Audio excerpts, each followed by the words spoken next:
Halo para pendengar, dimanapun kalian berada. Balik lagi lagi Christopher. Oke, dalam video kali ini kita akan kembali membahas tentang Alien Berserk of Gluttony. Dalam part sebelumnya kita sudah mengetahui kalau Fate dan Aaron mendapatkan lawan yang tidak terduga, yaitu Fleric bersaudara teman-teman. Hado yang sudah dijadikan Nightwalker dan Raphael Fleric yang memakai tombak aneh. Ditambah lagi, di sekitar mereka juga ada banyak sekali zombie hasil gigitan dari Hado Nightwalker. Dalam part kali ini, panel cerita pun masih menyorot pertarungan di antara mereka. Di sini terjadi pertarungan yang cukup sengit, di mana Hado Nightwalker dilawan oleh Aaron, sedangkan Fate melawan Raphael. Saat pertarungannya dengan Raphael, Creed pun berkata nih kepada Fate, kalau senjata yang digunakan sama Raphael itu adalah prototype dari Weapon of Sin seperti dirinya. Namun senjata tiruan seperti itu gak memiliki hati seperti Creed. Ditambah lagi senjata itu kemungkinan besar menyerap darah dari pemiliknya. Jika saja Raphael masih manusia biasa, pastinya dia akan mati beberapa menit setelah memakainya. Namun mengingat dia bisa mengendalikan Hado yang sudah menjadi Nightwalker, maka sudah dipastikan kalau Raphael bukanlah manusia lagi. Nah, walau sudah dijelaskan seperti itu, nampaknya kekuatan Raphael dan Fate itu berimbang teman-teman. Tapi anehnya di sini, Raphael itu masih bersikap sombong dan meminta Fate menjadi anak buahnya saja. Nah, melihat kalau Raphael lengah seperti itu, Fate pun langsung membelokkan serangan dari Raphael, lalu menghajar mukanya hingga hancur nih.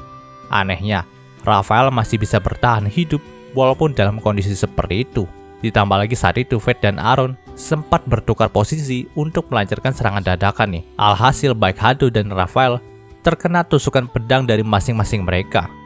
Nah, di saat Hado itu tengah sekarat karena tusukan dari Fate, hal sebaliknya pun terjadi sama Aaron nih. Dia berhasil menusukkan pedangnya kepada Raphael, tapi dia juga terkena tusukan dari tombak milik Raphael. Bisa dilihat kalau tombak dari Raphael itu bisa menusuk melewati sebuah dimensi kecil yang dia buat. Maka pantas saja bagi Aaron terkena tusukan dari tombak milik Raphael itu. Tentu, Fate pun langsung menghampiri Aaron yang tertunduk terluka. Sementara itu, Raphael pun langsung berteriak kepada Hado untuk bangkit lagi dan menyerang Fate juga Aaron. Sedangkan dia ingin menghisap darah dari seseorang terlebih dahulu. Karena dalam kondisi seperti ini, dia tidak bisa meregenerasi tubuhnya kembali. Setelah itu, Raphael pun langsung masuk kembali ke dalam fasilitasnya. Melihat Hado yang sudah bangkit lagi dan bersiap menyerang mereka, Aaron pun meminta Fate untuk segera menyusul Raphael saja, sementara dia akan menghadapi Hado. Hado Nightwalker sudah terluka sangat parah sebelumnya, jadi untuk melawannya kali ini pasti akan lebih mudah bagi Aaron. Apalagi cuma luka, tusukan tombak seperti ini saja masih belum apa-apa bagi dirinya. Mendengarkan hal itu, Fate pun langsung tancap gas menuju tempat Raphael berada. Namun nampaknya dia sedikit terlambat nih. Karena memang Raphael sudah menghisap darah dari Memil, membuat semua lukanya akibat pertempuran tadi sembuh. Di saat momen itu, Memil pun sempat sadarkan diri dan bertanya-tanya nih, kenapa Raphael melakukan ini kepada dirinya. Nah, hal serupa juga ditanyakan sama Fate. Memil adalah adiknya, tapi kenapa dia itu setega itu menghisap darah Memil lalu melakukan berbagai percobaan kepada dirinya. Mendengarkan hal itu, Raphael pun hanya tertawa dan berkata kalau hanya Memil yang menganggap dirinya sebagai kakak, tapi dirinya sendiri tidak pernah menganggap Memil sebagai adiknya. Tentu, ucapan gila dari Raphael pun membuat Fate naik pitam, dan terjadi pertarungan ronde kedua di antara mereka.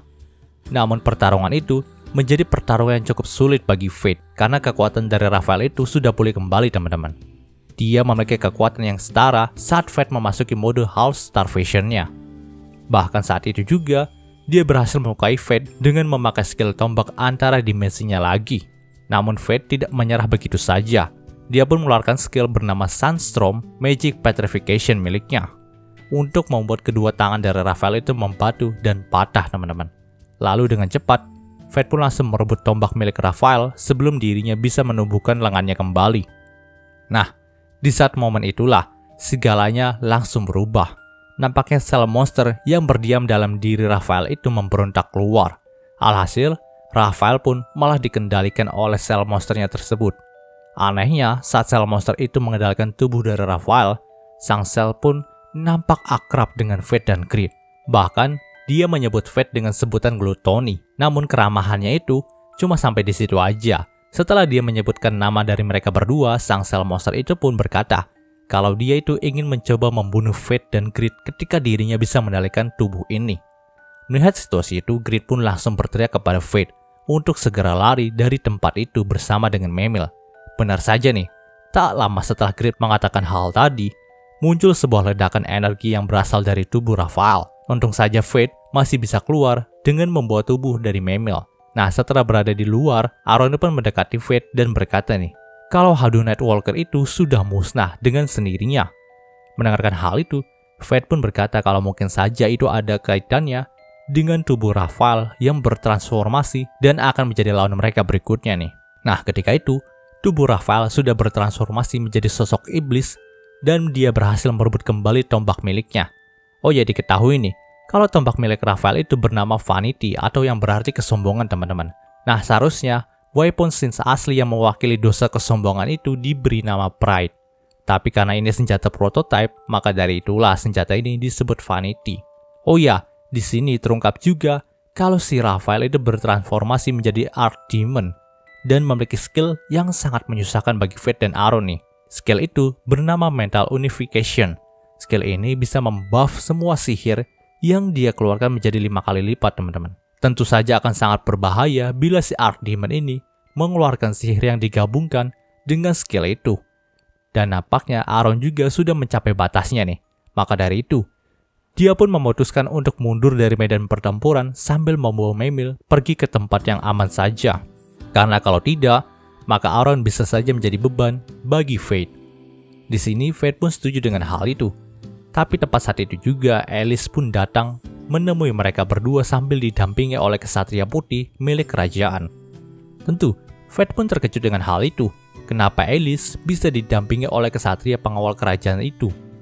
Ternyata di sini terungkap teman-teman kalau Alice adalah raja dari Seyfort sendiri. Sebenarnya, pas Fate berada di istana dan hendak dilantik menjadi kesatria suci, Alice lah yang berada di balik tirai dan duduk dalam tahta kerajaan. Aaron itu udah tahu tentang wujud asli dari raja kerajaan Seyfort ini, tapi yang belum dia tahu adalah kalau raja Seyfort sendiri adalah teman dari Fate. Nah, di sini Alice juga membawa sesuatu yang tidak terduga bersamanya. Itu adalah Bayonet Envy, teman-teman.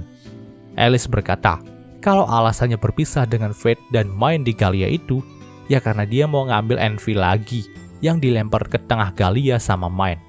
Pada dasarnya, itu adalah senjata signature dari Alice. Tapi karena beberapa hal, dia dan Envy itu berselisih paham teman-teman. Maka dari itu mereka terpisah.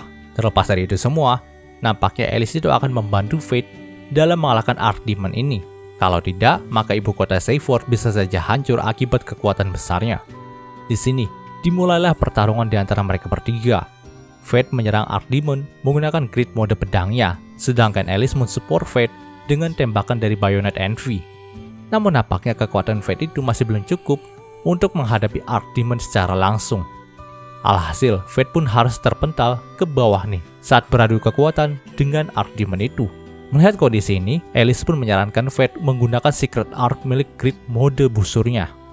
Karena memang, selama memiliki satu tangan, hanya skill itu kan yang dilatih sama Fate secara terus-menerus. Sekarang ini waktunya bagi Fate untuk menunjukkan hasil latihannya itu. Di sini dengan terpaksa, Fate pun mengorbankan 10% status kekuatannya lagi untuk mengeluarkan Secret Art milik Grid itu. Dan memang, hasil yang didapat juga lumayan memuaskan. Secret Art milik Grid itu mampu melukai sang Archdemon hingga ke titik dia itu mengamuk, lalu mengeluarkan Dark Magic dengan diperkuat skill Mental Unification-nya. Tentu, itu adalah keadaan yang cukup buruk bagi Fate dan Alice. Mereka pun mencoba memutar otak untuk menghadapi ancaman besar ini. Namun di tengah situasi genting itu, mereka merasakan hawa kekuatan besar dari atas istana Seyfort di belakang mereka. Ternyata saat itu sudah ada Mine yang berdiri di puncak istana, dan nampaknya dia bersiap melancarkan serangan kuat ke arah Archdemon itu. Melihat hal itu, Alice pun bernafas lega nih, dan berkata kalau mereka sudah selamat. Memang selama ini dia bertanya-tanya kenapa Mine belum muncul juga, tapi sekarang dia sudah muncul di saat yang paling tepat. Nah, setelah mengumpulkan kekuatan yang diperlukan, Mine pun langsung meluncur ke arah Archdemon itu, lalu menyerangnya dengan sayatan kampak slot miliknya. membuat sang Archdemon jatuh ke tanah dan terus ditekan oleh slot milik Mind itu. Ya, kampak slot milik Mind itu akan bertambah berat seiring dengan kekuatan daripada musuhnya dan juga penggunanya. Maka dari itu Mind dapat dengan mudah mengalahkan dan menyegel Archdemon tadi. Tapi untuk benar-benar memusnahkannya, dia memerlukan bantuan dari secret art milik Great Mode Sambitnya Fate nih, yang bernama Deadly Inferno. Maka Mind pun meminta Fate untuk melancarkan serangan terakhir itu. Di sini, Fate pun sempat berkata sejenak kepada Raphael mengenai dirinya yang dulu sangat mengincar kekuatan seperti Raphael. Tapi pada kenyataannya, hanya kepahitan yang dia dapatkan dari ambisi itu.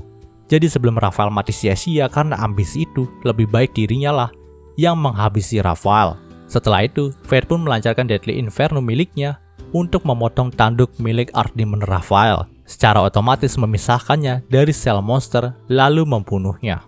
Nah, setelah membunuh Raphael, secara otomatis juga Fate mendapatkan semua status kekuatan Raphael yang sudah berada di teritorium E nih. Alhasil, Fate pun harus kesakitan untuk menahan jeritan hasrat milik skill glutoninya.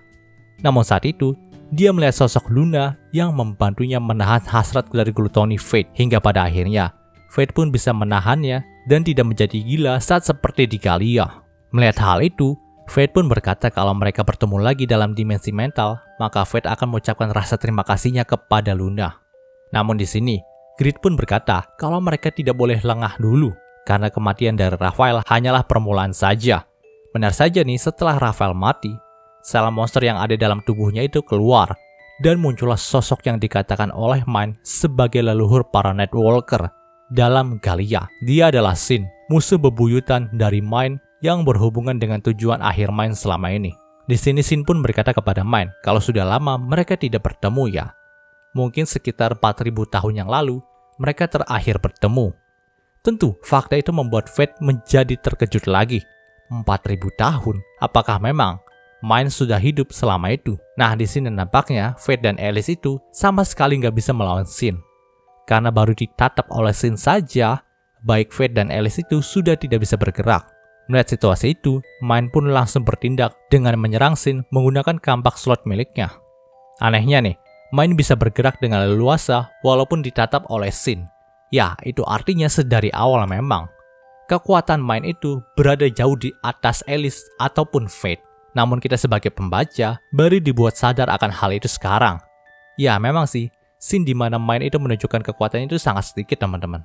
Nah, di saat menyerang Sin, Mind juga mengaktifkan sebuah skill miliknya yang bernama Door. Dan kemungkinan besar itu adalah sebuah skill teleportasi teman-teman. Ya, Mind ingin membawa Sin ke tempat yang jauh dari sana.